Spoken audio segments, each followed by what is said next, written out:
નમસ્કાર વિદ્યાર્થી મિત્રો. પ્રકરણ 1 તર્કશાસ્ત્રની સમજ. તેની અંદર તર્કશાસ્ત્રનું રૂપલક્ષી સ્વરૂપ વિશેની માહિતી મેળવીશું. એરિસ્ટોટલ કહે છે કે વિશ્વની કોઈ પણ વસ્તુ અંગે બે રીતે વિચાર થઈ શકે છે. 1. કોઈ પણ વસ્તુને દ્રવ્ય હોય છે. 2. કોઈ પણ વસ્તુને રૂપ હોય છે. હવે વિદ્યાર્થી મિત્રો, આપણે દ્રવ્ય વિશેની વ્યાખ્યા જોઈએ. દ્રવ્ય એટલે વસ્તુ જેની બનેલી છે તે. એટલે કે ઉદાહરણ તરીકે લઈશું લાકડાનું ટેબલ કે લોખંડનું ટેબલ. લાકડાના ટેબલમાં લાકડું એ દ્રવ્ય છે અને લોખંડના ટેબલમાં લોખંડ એ દ્રવ્ય છે. તો અહીં આપણે દ્રવ્યની વ્યાખ્યા જોઈ અને તેનું ઉદાહરણ જોયું.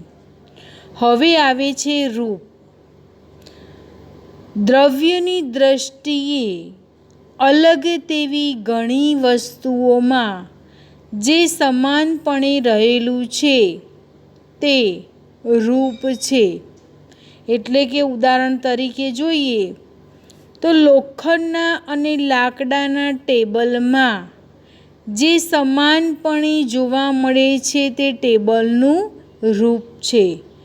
લોખંડનું ટેબલ અને લાકડાનું ટેબલ.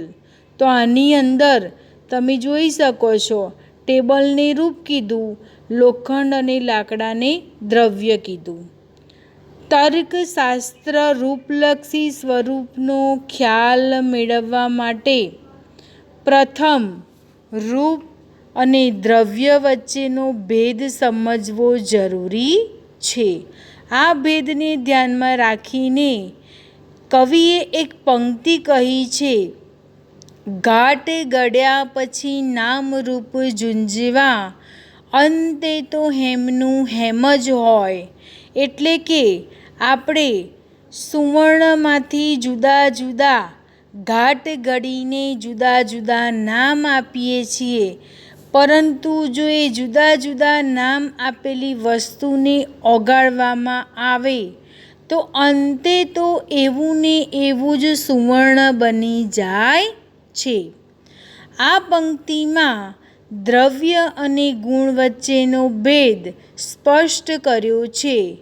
સુવર્ણના જુદા જુદા ગરણાના આકાર જુદા જુદા છે, પણ તેમનું દ્રવ્ય એક જ સોનું છે. અહીં આપણે એક ઉદાહરણ જોઈએ તો સોનાની બંગડી, હાર, વીંટી, બુટ્ટી, મંગળસૂત્ર આકાર જુદા જુદા છે, પણ દ્રવ્ય એક જ છે, સોનું. રૂપની દ્રષ્ટિએ અલગ અલગ એવી પદાર્થોનું દ્રવ્ય સરખું હોય છે. એટલે કે રૂપની દ્રષ્ટિએ પદાર્થો ભલે અલગ અલગ હોય પણ દ્રવ્ય એક જ હોઈ શકે છે. દ્રવ્યનું વાત કરીએ આપણે તો એક ઉદાહરણ પણ આપી શકાય. એક જ બીંબા વડે તૈયાર કરેલા સિક્કાઓનું રૂપ એક સરખું જ હોય છે, પણ તેમના દ્રવ્ય તરીકે સુવર્ણ, ચાંદી કે ધાતુઓ પણ હોઈ શકે છે. એટલે કે એક જ બીંબાનો આકાર લીધો અને જુદા જુદા દ્રવ્યો લીધા. તાર્કિક વિચારણા એ તર્કશાસ્ત્રનો અભ્યાસ વિષય છે. તર્કશાસ્ત્રમાં થતી આ તાર્કિક વિચારણા દલીલ કે અનુમાન રૂપે જોવા મળે છે. આ દલીલનો અભ્યાસ કરતી વખતે તર્કશાસ્ત્ર દલીલના વિષયને ધ્યાનમાં લેતો નથી, કેવળ દલીલના રૂપને જ લક્ષમાં લે છે. અને વિદ્યાર્થી મિત્રો, દલીલો શેની બનેલી છે અગાઉ આપણે જોઈ ગયા. વિધાનોની બનેલી છે. કયા વિધાનો? આધાર વિધાન અને ફલિત વિધાન. તો વિદ્યાર્થી મિત્રો, તર્કશાસ્ત્ર દલીલના વિષયને ધ્યાનમાં લેતો નથી, પણ રૂપ કેવા પ્રકારનું છે તેને ધ્યાનમાં લે છે. વિષયની દ્રષ્ટિએ વિધાનો ભલે પરસ્પરથી ભિન્ન હોય છે, છતાં આ વિધાનોનું રૂપ એક સરખું હોઈ શકે છે. એટલે કે વિષય ભલે અંદર જુદા જુદા હોય ઉદાહરણની અંદર, પણ રૂપ એક જ પ્રકારનું હોઈ શકે છે. ઉદાહરણ જોઈએ તો, સર્વ વૃક્ષો લીલા છે, સર્વ કાગડા કાળા છે, સર્વ માણસો મરણશીલ છે, સર્વ પક્ષીઓ ઉડે છે, સર્વ પક્ષીઓને ચાંચ હોય છે. તો આ વિધાનોમાં જુદા જુદા વિષયો વિશેની માહિતી આપવામાં આવી છે. પહેલામાં વૃક્ષો વિશેની માહિતી આપી, બીજામાં કાગડા વિશેની, ત્રીજામાં માણસો વિશેની, ચોથામાં પક્ષીઓના ઉડવા વિશેની, પાંચમામાં પક્ષીઓના ચાંચ વિશેની માહિતી આપવામાં આવી છે. આ દરેક વિધાનમાં રૂપ એક સરખું જોવા મળે છે, સર્વ છે પ્રકારનું જોવા મળે છે. વિધાનના વિષય અને રૂપ વિશેના ભેદની વિશેષ સમજૂતી માટે તેમજ જુદા જુદા વિષયને લગતા અનેક વિધાનો એક જ રૂપમાં રજૂ થઈ શકે છે. અહીંયા આપણે જોઈએ તો ઉદાહરણો જુદા જુદા લઈશું, એમના વિષયની એક જ પ્રકારની માહિતી જોવા મળે છે. એટલે કે રૂપ એક જ પ્રકારનું જોવા મળે છે. જો મહેનત કરશો તો પાસ થશો. જો વિદ્યાર્થી વાંચે છે તો તે પાસ થાય છે. જો વરસાદ પડશે તો પાક સારો થશે. જો લાઈટ કરીશું તો અજવાળું આવશે. જો વિસનગર જઈશ તો ખરીદી કરીશ. આ વિધાનોમાં વિષયો જુદા જુદા છે, પણ વિધાનનું રૂપ એક જ સરખું છે, જો તો પ્રકારનું છે. હવે એવી જ રીતે બીજા ઉદાહરણ જોઈએ તો, કાં તો હું નાસ્તો કરીશ અથવા જમીશ, કાં તો હું ગાડીમાં જઈશ અથવા બસમાં જઈશ, કાં તો હું શાળામાં જઈશ અથવા ઘરે રહીશ, કાં તો આશા નોકરી કરશે અથવા ભણશે, કાં તો મહેશ અમદાવાદ જશે અથવા સુરત જશે. તો આ વિધાનોમાં વિષયો જુદા જુદા છે, પણ વિધાનનું રૂપ એક સરખું છે, કાં તો અથવા પ્રકારનું છે. એવી જ રીતે આપણે બીજા ઉદાહરણ જોઈએ. આજે સોમવાર છે અને આવતીકાલે મંગળવાર થશે. મીના મોબાઈલ વાપરે છે અને પપ્પુ પેજર વાપરે છે.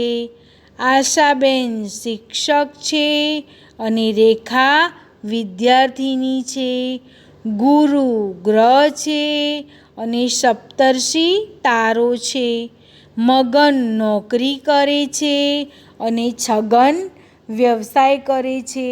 ઉપરના વિધાનોમાં વિષયો જુદા જુદા છે, પણ વિધાનનું રૂપ એક જ સરખું છે અને પ્રકારનું.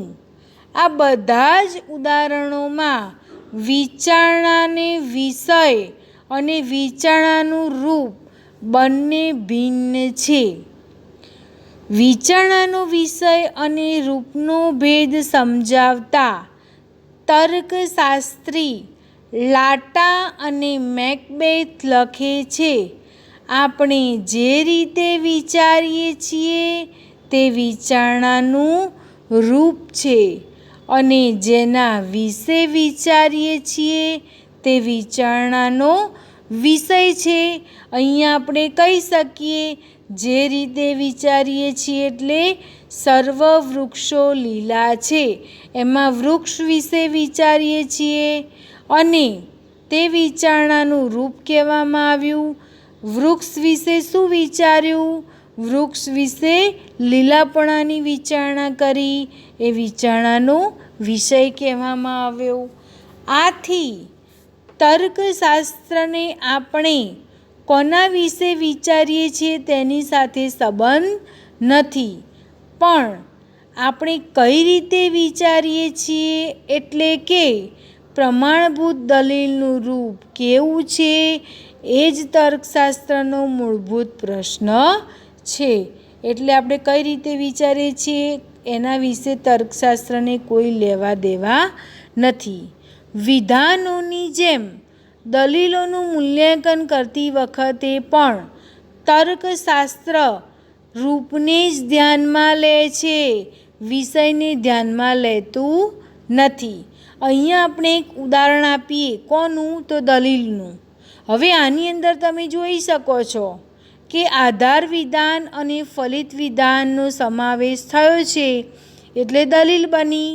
જે 3 ટપકા છે એ ફલિત વિધાન છે અને ઉપરના 2 આધાર વિધાન છે. તો આપણે આનું મૂલ્યાંકન કરીને રૂપને ધ્યાનમાં લઈશું. દાખલા તરીકે સર્વ વૃક્ષો લીલા છે, લીમડો વૃક્ષ છે માટે લીમડો લીલો છે. હવે આના રૂપમાં વિદ્યાર્થી મિત્રો એટલું યાદ રાખવાનું, મેં તમને 11મા ધોરણમાં શીખવાડ્યું હતું કે જે 3 ટપકા છે માટે કરીને એના માટે પ્રતીક પહેલું મૂકી દેવાનું, પછી ઓટોમેટિક આધાર વિધાનમાં જે શબ્દો આવતો હશે એનું પ્રતીક તમે ઓળખી જશો. એટલા માટે અહીંયા મેં ફલિત વિધાનનું એટલે કે 3 ટપકા માટે એ અને બી મૂકી દીધો. જ્યાં લીમડો શબ્દ આવતો હોય ત્યાં એ મૂકી દેવાનો, જ્યાં લીલો શબ્દ આવતો હોય ત્યાં બી મૂકી દેવાનો, અને જે 3જા નંબરનું છે શબ્દ એના માટે આપણે ત્રીજું પ્રતીક વાપરીશું. એટલે એના માટે મેં સી વાપર્યો છે. તો આ પ્રમાણભૂત દલીલનું રૂપ છે. તેથી એ બી સીના સ્થાને ગમે તે પદ મૂકવામાં આવે છે. હવે વિદ્યાર્થી મિત્રો આને પ્રમાણભૂત દલીલનું રૂપ કેમ કહેવામાં આવ્યું? કારણ કે સી અને સી ક્રોસમાં છે એટલા માટે. દલીલના રૂપ અને વિધાનો વચ્ચેના ભેદની સમજૂતી માટે તેમજ જુદા જુદા વિષયને લગતી દલીલો એક જ રૂપમાં રજૂ થઈ શકે છે. એને માટે સ્પષ્ટતા કરવા માટે દલીલોના ઉદાહરણ જોઈશું. જો તમે વાંચશો તો તમે પાસ થશો. પહેલું આધાર વિધાન, તમે વાંચશો. બીજું આધાર વિધાન, માટે તમે પાસ થશો. હવે બીજી દલીલ જોઈએ. જો વાદળા બંધાશે તો વરસાદ પડશે. પહેલું આધાર વિધાન. બીજું આધાર વિધાન, વાદળા બંધાશે માટે કરીને ત્રીજું ફલિત વિધાન, વરસાદ પડશે. હવે ત્રીજું ઉદાહરણ જોઈએ. જો હું વિસનગર જઈશ તો હું ખરીદી કરીશ. પહેલું આધાર વિધાન. બીજું આધાર વિધાન, હું વિસનગર જઈશ માટે ફલિત વિધાન, હું ખરીદી કરીશ. આ દલીલોનું રૂપ એક સરખું જ હોય છે. આ દલીલોમાં આવતા પહેલા સાદા વિધાન માટે પી પ્રતીક અને બીજા સાદા વિધાન માટે ક્યુ પ્રતીક મૂકવામાં આવે તો તેમનું રૂપ આ પ્રમાણે બને છે. જો પી તો ક્યુ, પી માટે ક્યુ. હવે હું બીજું ઉદાહરણ લઉં છું, કાં તો અથવા પ્રકારનું. કાં તો હું રમીશ અથવા લેશન કરીશ. હું રમીશ નહીં, માટે લેશન કરીશ. અહીંયા કાં તો અથવા પ્રકારનું છે, એટલે જો આપણે એકનો નિષેધ કરીશું તો બીજાનો શું કરીશું? સ્વીકાર. બંનેમાંથી એક વિકલ્પ પસંદ કરવાનું છે અને બીજાનો નિષેધ કરવાનો છે. તો આપણે પહેલું વિકલ્પનો નિષેધ કર્યો, બીજા વિકલ્પનો પસંદગી કરી. ચોપડીની અંદર બીજા વિકલ્પની પસંદગી કરવામાં આવતી નથી, પણ પહેલા વિકલ્પની પસંદગી કરવામાં આવે છે. મેં અહીંયા પહેલા વિકલ્પની પસંદગી કરી નથી, પણ બીજા વિકલ્પની પસંદગી કરી છે. આ રીતે પણ કરી શકાય.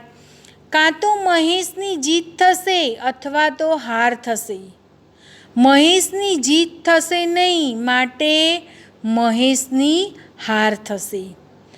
નંબર 3, કાં તો અજય મુંબઈ જશે અથવા સુરત જશે. અજય મુંબઈ જશે નહીં, માટે તે સુરત જશે.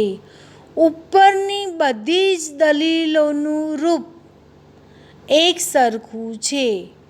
આ દલીલોમાં આવતા પહેલા સાદા વિધાન માટે પી પ્રતીક, બીજા સાદા વિધાન માટે ક્યુ પ્રતીક મૂકવામાં આવે તો તેમનું રૂપ આ મુજબનું બને છે. કાં તો પી અથવા ક્યુ. પી નહીં, માટે ક્યુ. તો ઉપર 3 પ્રકારની દલીલ આપી છે અને નીચે શું કરેલું છે? દલીલના રૂપની રજૂઆત. હવે આપણે દલીલો અને રૂપો જોયા, એના ઉપરથી સ્પષ્ટ કરી શકાય. નંબર 1, પ્રત્યેક દલીલ કોઈને કોઈ વિષયને લગતી હોય છે. આપણે ઘણા બધા ઉદાહરણો જોયા, એમાં ઘણા બધા વિષયો જોયા, એટલે આ દલીલ કોને લગતી છે? વિષયને લગતી છે. નંબર 2, પ્રત્યેક દલીલ કોઈને કોઈ રૂપ ધરાવે છે. આપણે દલીલો જોઈ, એનું શું લખ્યું? રૂપ. એટલે દરેક દલીલનું શું હોય છે? રૂપ હોય છે. નંબર 3, દલીલના પ્રામાણ્યનો નિર્ણય લેતી વખતે તર્કશાસ્ત્રી દ્વારા કેવળ દલીલના રૂપને જ ધ્યાનમાં લેવામાં આવે છે. એટલે કે રૂપ ઉપરથી આપણે દલીલ બનાવીએ છીએ. રૂપ કેવા પ્રકારનું છે? એ રૂપને જ ધ્યાનમાં લેવામાં આવે છે. નંબર 4, તર્કશાસ્ત્ર દલીલના વિષયને નહીં, પણ દલીલના રૂપને જ ધ્યાનમાં લે છે. એટલે અહીંયા કયા પ્રકારનો વિષય છે? એને ધ્યાનમાં લેવામાં આવતું નથી, પણ રૂપ કયા પ્રકારનું છે? એને જ ધ્યાનમાં લેવામાં આવે છે. વિદ્યાર્થી મિત્રો, આ તમે જે મુદ્દા ભણ્યા એના ઉપરથી હું તમને લેસન આપું છું. મનોયત્ન 1.2 સ્વાધ્યાયના ચોપડામાં લખવું.